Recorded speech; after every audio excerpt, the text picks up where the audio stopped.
Vous êtes sur Web Info TV, vous avez totalement raison. Mesdames et messieurs, bienvenue à suivre ce nouveau numéro d'actualité. Les réactions se multiplient après les sanctions américaines visant l'ancien président Joseph Kabila. Pour Prince Apengue, porte-parole de la coalition d'opposition Lamouka de Martin Fayoulou, cette décision des États-Unis constitue un rappel au respect des règles de jeu démocratique. Ces propos sont ici. Les sanctions que les États-Unis d'Amérique viennent de prendre à l'endroit de Joseph Kabila est un rappel au respect des règles du jeu démocratique. Nous vous rappelons qu'en 2019, les mêmes Américains avaient sanctionné lourdement Corneille Nangaa et Norbert Bassengezi pour avoir créé un chaos électoral en décembre 2018 et pour avoir proclamé un faux vainqueur en violant la Constitution et la loi électorale. Le même Trésor américain vient de sanctionner Joseph Kabila, un carton rouge direct pour l'ensemble de son œuvre. C'est-à-dire, Kabila avait violé la Constitution en n'organisant pas les élections en 2016. Kabila ensuite avait provoqué un glissement électoral. Et enfin, en 2018, Kabila avait ordonné à Nangaa de changer les résultats des élections générales pour imposer un non-élu à la tête de l'État. Qui sera la prochaine victime du Trésor américain?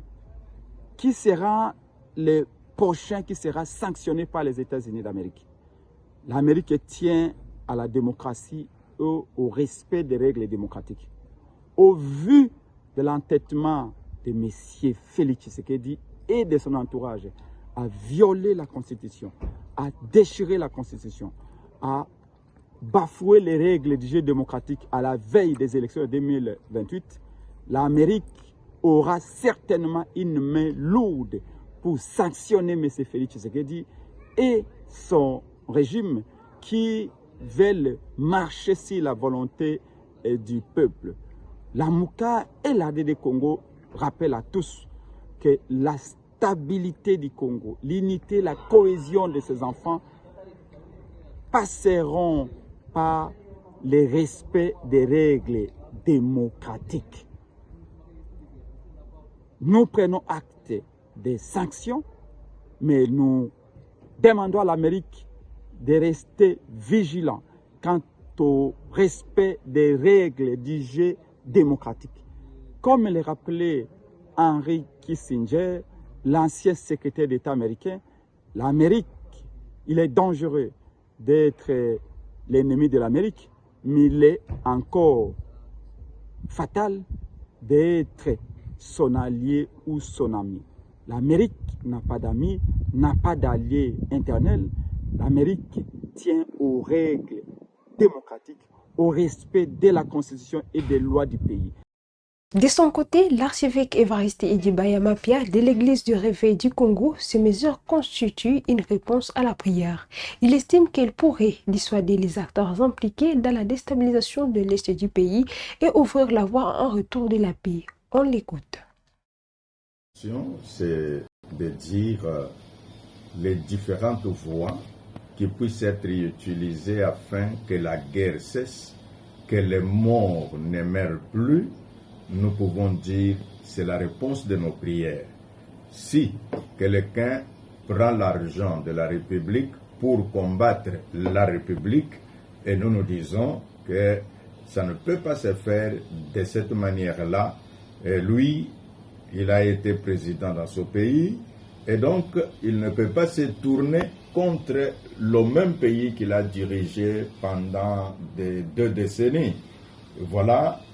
Quand 2 personnes se battent, il faut qu'une personne vienne les séparer. Et nous pensons là que si lui combattait la République démocratique du Congo, c'est ainsi que l'Amérique dit non, on ne peut pas continuer à financer la guerre. Or, financer la guerre signifie tuer les gens. On ne peut pas continuer de tuer les gens. Nous, comme enfants de Dieu, nous prions pour la paix. Si ces sanctions économiques est un moyen pour nous d'obtenir la paix, nous disons que Dieu soit loué. Nous disons aux autres de pouvoir se repentir et d'abandonner tout ce qui contribue à la déstabilisation de notre nation et partant de la région du Grand Lac. Rétablissement de l'autorité de l'État en République démocratique du Congo, au Kasaï central, dans le territoire d'Ibelenge, longtemps marqué par un quasi-abandon de l'autorité de l'État, la vice-ministre de l'Intérieur, Eugénie Tshilakamba, a engagé une dynamique de redénomination de services publics. Une initiative qui vise à restaurer la présence de l'État et améliorer la gouvernance locale. Les détails dans ce reportage de la RTNC. Le drapeau national flotte à nouveau au siège administratif du territoire de Dibelenge, au cœur du Kasaï central. Une image forte, consécutive à la mission de la vice-ministre de l'Intérieur, Eugénie Tshilakamba, qui marque une étape décisive dans le rétablissement de l'autorité de l'État dans cette partie, longtemps enclavée et livrée à elle-même. En dépit des contraintes logistiques et d'un périple éprouvant de plus de 300 km via Kananga, Kabeakamwanga et le lac Mukamba, la vice-ministre de l'Intérieur a tenu à atteindre Dibelenge pour redynamiser une administration territoriale en situation de quasi-abandon.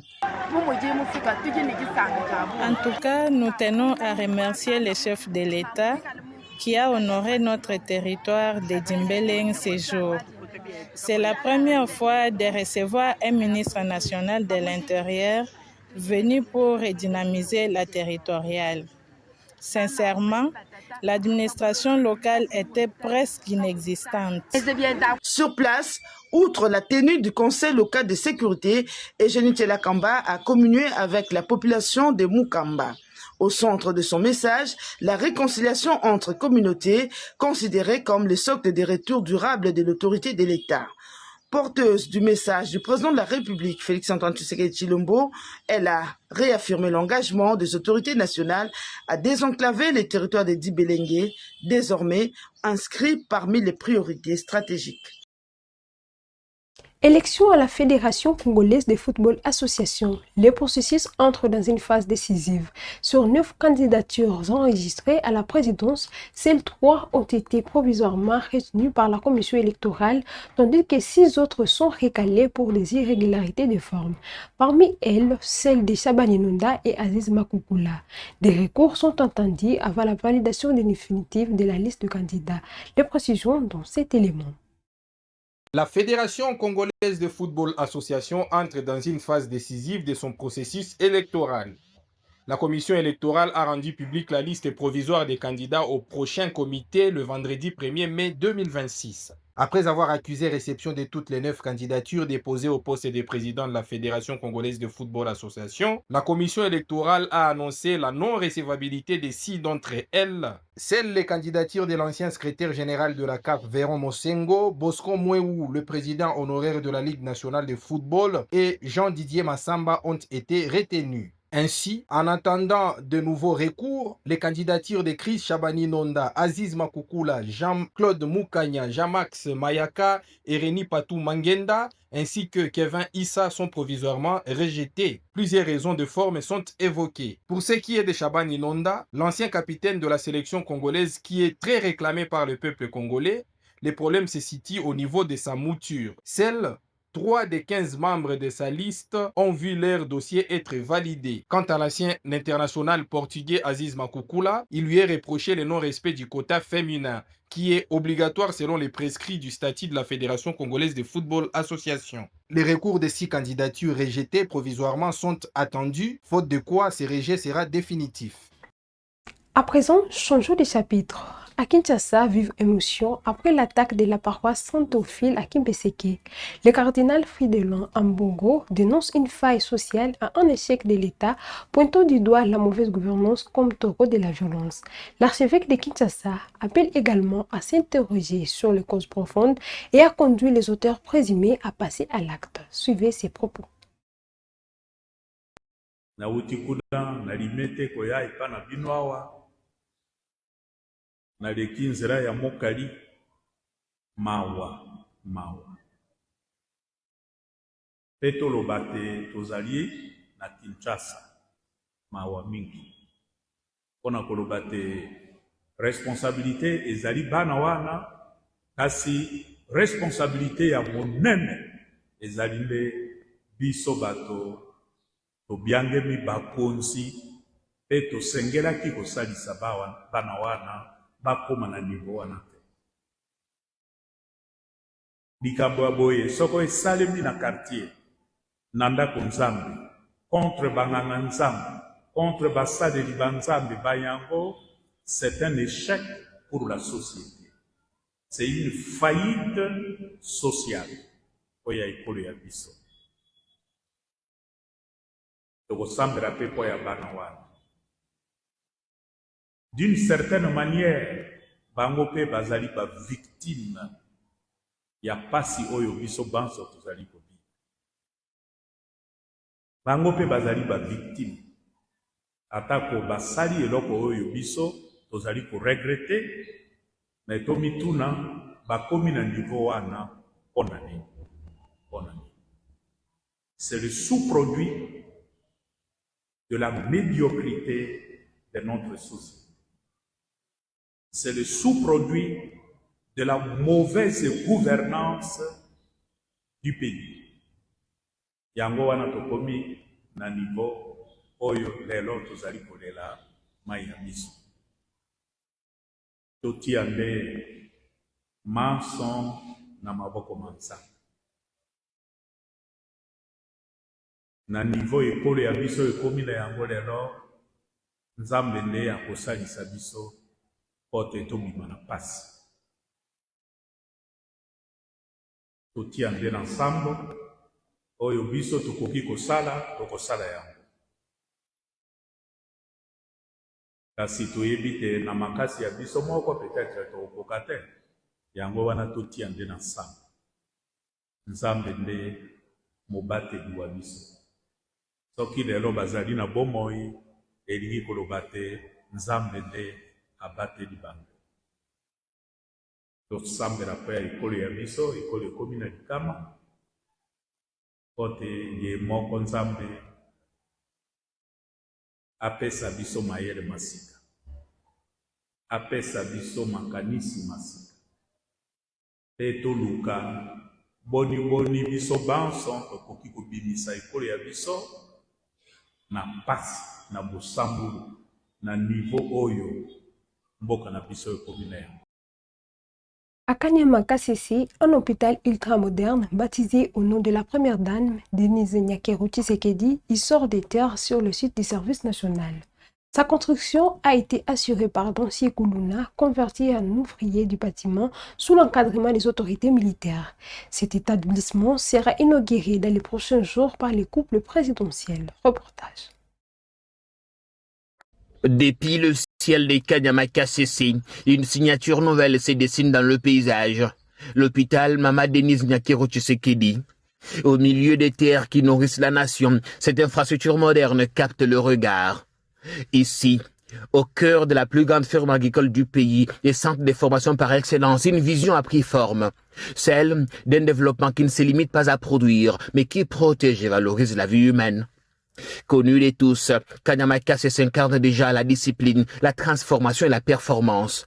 Et sur instruction du commandant suprême Félix Antoine Tshisekedi Tshilombo, l'arrivée de cet hôpital vient renforcer cette dynamique avec une dimension essentielle, la santé, une alliance stratégique entre production, formation et bien-être. À mesure que la caméra se rapproche, l'infrastructure révèle sa logique, un espace conçu pour répondre efficacement aux réalités du terrain. Avec une capacité d'accueil de 85 lits, dont 3 chambres VIP, l'hôpital Mamadène de Kanyamaka CC s'impose déjà comme l'un des plus grands hôpitaux du Grand Katanga et sans détour, le mieux équipé de la province du Haut-Lomami. Maternité, médecine interne, hospitalisation, chirurgie, une offre de soins complète, pensée pour répondre aux besoins essentiels, comme au cas le plus exigeant. Le plateau technique est à la hauteur, un scanner de dernière génération à 128 coupes, des services de radiologie et d'échographie performants. Ici, la technologie est mise au service d'une seule priorité, soigner avec précision. Entièrement digitalisé, l'hôpital ouvre une nouvelle ère. Les résultats d'imagerie peuvent être interprétés tant à Kinshasa qu'à l'étranger. 2 blocs opératoires, 3 laboratoires, des capacités renforcées pour garantir des diagnostics fiables et des interventions maîtrisées. Au-delà de la performance technique, ce projet porte une histoire forte. L'hôpital a été entièrement construit par d'anciens Kuluna, aujourd'hui devenus bâtisseurs de la nation. Une transformation qui donne à cette infrastructure une valeur humaine singulière.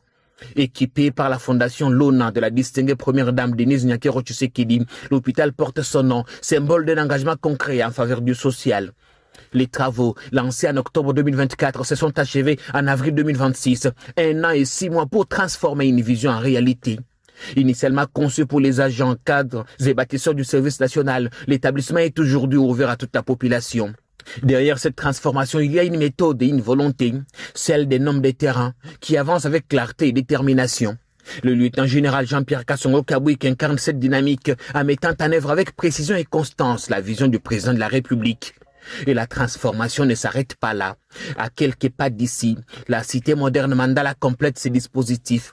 Érigée en seulement 12 mois, elle comprend 24 appartements, 72 chambres entièrement équipées, une vaste salle de réunion, un bureau du président de la République et un restaurant gastronomique.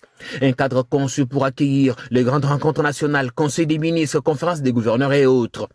Dans les prochains jours, l'hôpital Mama Denise Nyakero Tshisekedi de Kanyamaka CC sera inauguré par le couple présidentiel qui pourrait à l'occasion joindre l'acte à la vision en lançant la vaste récolte de maïs de la saison 2025-2026.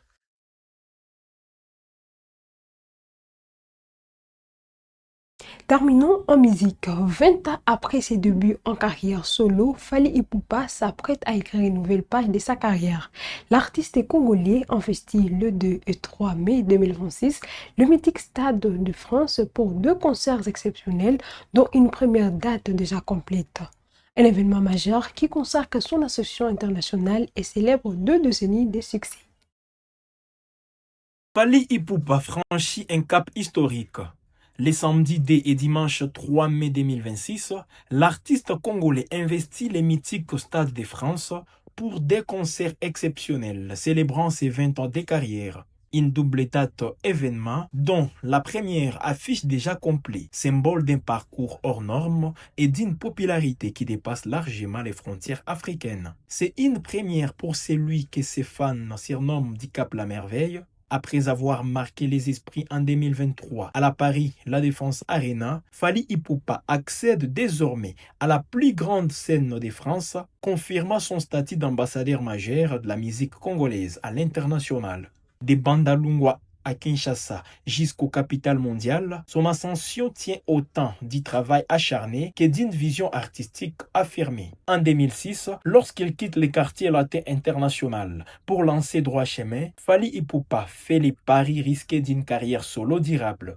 20 ans plus tard, les paris est largement gagné. Pour marquer cet anniversaire, l'artiste dévoile XX, son 8e album, conçu comme une véritable fresque musicale. Sorti en 2 temps, le 17 avril puis le 10 juin 2026, date symbolique qui coïncide avec les 20 ans de son premier opus. Ces projets incarnent une double identité, moderne et urbaine, mais profondément enracinée dans la rumba congolaise. Au-delà de la performance scénique, ces concerts au Stade de France s'annoncent comme une célébration culturelle, un moment de communion entre l'artiste et un public fidèle venu de toute l'Afrique et de sa diaspora. Fally Ipupa ne se contente plus de rêver grand, il écrit désormais l'histoire.